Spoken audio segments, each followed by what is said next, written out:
Hi எல்லாருக்கும் வணக்கங்கள். S வந்து ஒரு 4 days 5 days வந்து நாடு முழுக்க ஜூலை 31 அதுக்கப்புறம் நடந்த ஒரு மிகப்பெரிய ஒரு டிசாஸ்டர் அப்படின்னு கூட சொல்லலாம். வயநாடு டிசாஸ்டர். இதை பத்தி நம்ம ஒன்றும் புதுசா பேச போறது இல்லை. பட் இது வரைக்கும் வந்து ஒரு 360 பேர் இறந்திருக்காங்க. கிட்டத்தட்ட வந்து இன்னொரு 300 பேர் வந்து மண்ணுல புதைஞ்சிருக்காங்க, காணாம போயிருக்காங்க அப்படின்னு சொல்லி நிறைய லிஸ்ட் போயிட்டே இருக்கு, நிறைய நடந்துட்டே இருக்கு. பட் இது எந்த அளவுக்கு வந்து நாம இதுக்கு வந்து ஒரு ஆர்டிபிஷியலா இல்ல நேச்சுரலா நடந்ததான்றதுதான் ஒரு சின்ன ஒரு விஷயம் பார்க்க போறோம். எஸ், இந்த உலகத்துல நம்மளுக்கு தேவையான விஷயங்கள் இந்த இயற்கையில இருக்கு. அப்படி இருக்கிறத நம்ம வந்து இயற்கையை சாட்டிஸ்ஃபை பண்ணோம். இதே வந்து நம்மளுக்கு அளவுக்கு அதிகமா நம்ம இயற்கை கிட்ட இருந்து எடுக்கிறோம்னா அது கண்டிப்பா வந்து ஏதோ ஒரு வகையில யாருக்கோ பிரச்சனை விளைவிக்கும், இல்ல நமக்கே கூட அது பிரச்சனையா முடியும். அப்படின்றதுதான் ஒரு பேசிக்கான இயற்கை. நீ எதை வந்து கொடுக்குறியோ அது திருப்பி இயற்கை கொடுத்துரும். ஸோ வந்து இதுல நம்மளுக்கு மாற்று கருத்தெல்லாம் பெருசா கிடையாது. ரொம்ப வந்து இது எப்படின்னா கொஞ்சம் ட்ரையா தான் இருக்கு இந்த டாபிக். நான் வந்து நிறைய விஷயங்கள் இந்த போஸ்ட பத்தி எல்லாம் பார்க்கும்போது வந்து ஒரு போஸ்ட் எனக்கு வந்து ரொம்ப டச்சிங்கா இருந்தது.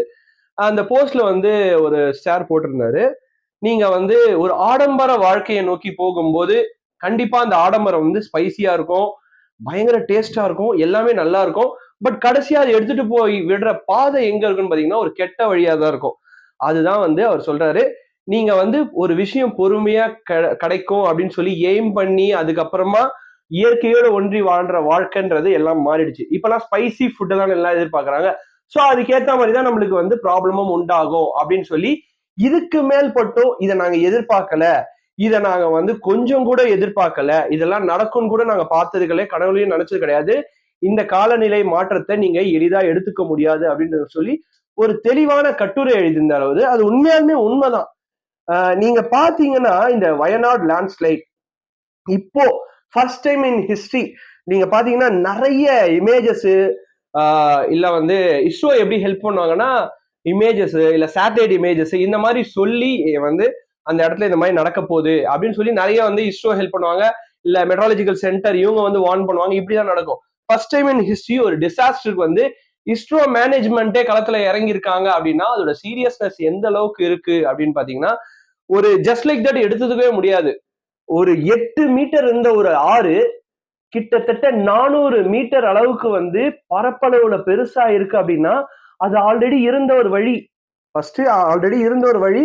அந்த வழியில வந்து ஒரு 3 ஊர் இருந்திருக்கு. அந்த 3 ஊர் உண்டக்கை, சொரல்குலா, தோச்சிப்பாரா. இந்த 3 ஊரை நம்ம வந்து அந்த போற வழி, அந்த ஆறு போற வழி, ஆறு மலை, எக்காரணத்து கொண்டும் எப்ப எது நடக்கும் அப்படின்றத வந்து யாராலையுமே இந்த உலகத்துல ப்ரெடிக்ட் பண்ண முடியாது அப்படின்றது நிதர்சனமான உண்மை.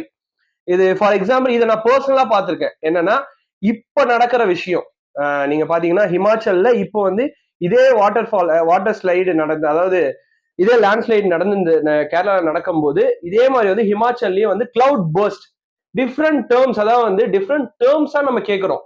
இந்த இடத்துல இந்த மாதிரி பிரச்சனைனா அந்த இடத்துல கிளவுட் பர்ஸ்ட், சடனா வந்து கிளவுட் வந்து வெடிச்சு பயங்கரமா மழை உருவாகி அதுல ஒரு லேண்ட்ஸ்லைடு நடக்குது. இது ஒரு சைடு. இந்த சைடு பாத்தீங்கன்னா லேண்ட்ஸ்லைடு.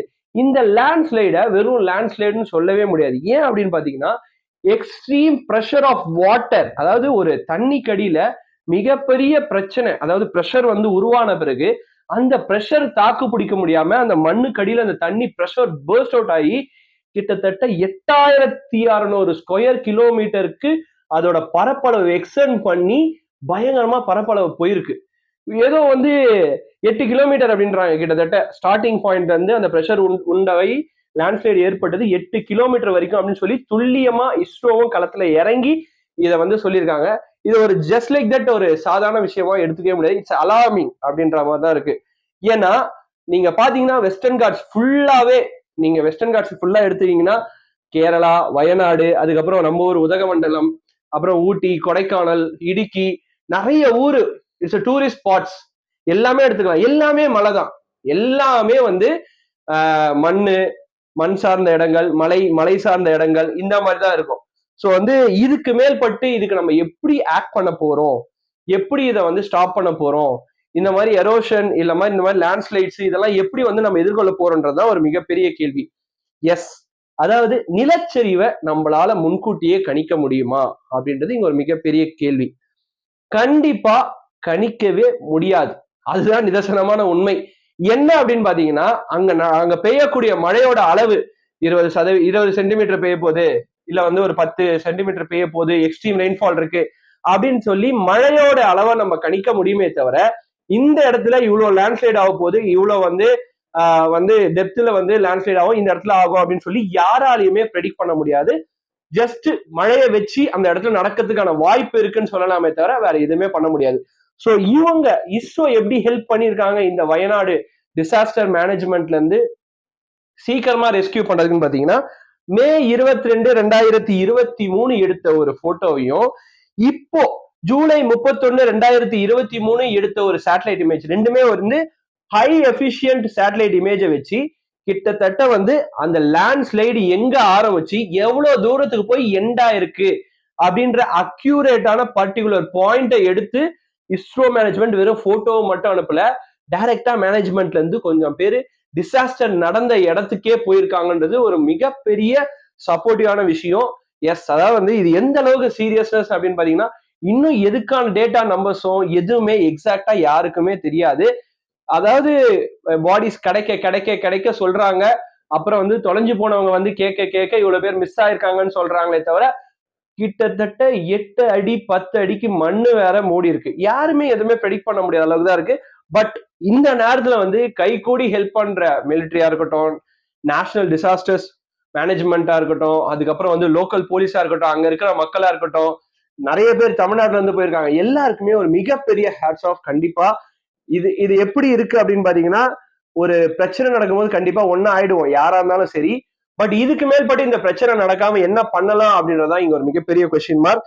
ஸோ இது எப்படி இதை ஃபர்ஸ்ட் வந்து நம்ம ஸ்டாப் பண்றதுக்கான முக்கியமான காரணங்களா இருக்கலாம், என்னென்னலாம் காரணங்கள் இருக்கலாம் அப்படின்னு பாத்தீங்கன்னா, முதல்ல நம்ம வந்து 9th 8th இருந்து படிக்கிற இவிஎஸ் என்விரான்மெண்டல் சயின்ஸ் அதுதான் ஒரு பேசிக். வெறும் ஒரு நம்மளுக்கு வந்து ஒரு சின்ன புக்கா கொடுத்து ஒரு 10 மார்க் கொஸ்டினை கேட்டு அதுல பாஸ் பண்ணா போதும் அப்படின்னு எடுத்துட்டு வந்த ஒரு கொஸ்டின் தான் இன்னைக்கு வந்து வாழ்வியலே டிசைட் பண்ற அளவுக்கு மாறி இருக்கு அப்படின்றது நிதர்சனமான உண்மை. எஸ், டிஃபாரஸ்டேஷன், அதாவது இயற்கையா விட்டுருங்க. அதாவது எக்ஸ்ட்ரீம் டிஃபாரஸ்டேஷன் தான் இங்க ப்ராப்ளம். தேவையான அளவுக்கு நீங்க இயற்கையில இருந்து எடுத்தீங்கன்னா அது கரெக்டா கொடுக்கும். அதுக்கும் மீறி நீங்க எக்ஸ்ட்ரீம் லெவல்ல டிஃபாரஸ்டேஷன் பண்ணீங்கன்னா, சிம்பிள், இதுதான் ஃபர்ஸ்ட் எக்ஸாம்பிள். இது வந்து கேரளால நடக்கிற ஃபர்ஸ்ட் லேண்ட்ஸ்லைடா பாத்தீங்கன்னா கண்டிப்பா கிடையாது. இந்த மாதிரி வந்து கிட்டத்தட்ட அதே ஏரியால 6 தடவை நடந்திருக்கும். இது ஃபர்ஸ்ட் திங்.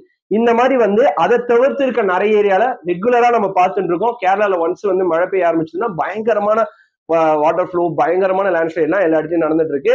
இது இங்க மட்டும் இல்ல, all over the India, all over the world எல்லா இடத்துலயுமே நடந்திருக்கு, நடந்துட்டும் இருக்கு. இதுக்கான முக்கியமான காரணம் நம்மளோட பேராசை மட்டும்தான். இதை வந்து கண்ட்ரோல் பண்றதுக்கு ஓவராலா கவர்மெண்ட் என்ன ஸ்டெப் எடுக்கலாம், நாமளும் என்னென்ன மாதிரி ஸ்டெப் எடுக்கலாம் அப்படின்றத கீழே கமெண்ட் செக்ஷன்ல மென்ஷன் பண்ணுங்க. Thanks to ISRO and come back Wayanad soon. We all with you and our prayers are with you. So this is Vijay Karthik signing off. Tada, bye bye, see you. தண்ணியை கம்மியா use பண்ணுங்க, plastic use பண்ணுங்க. bye bye.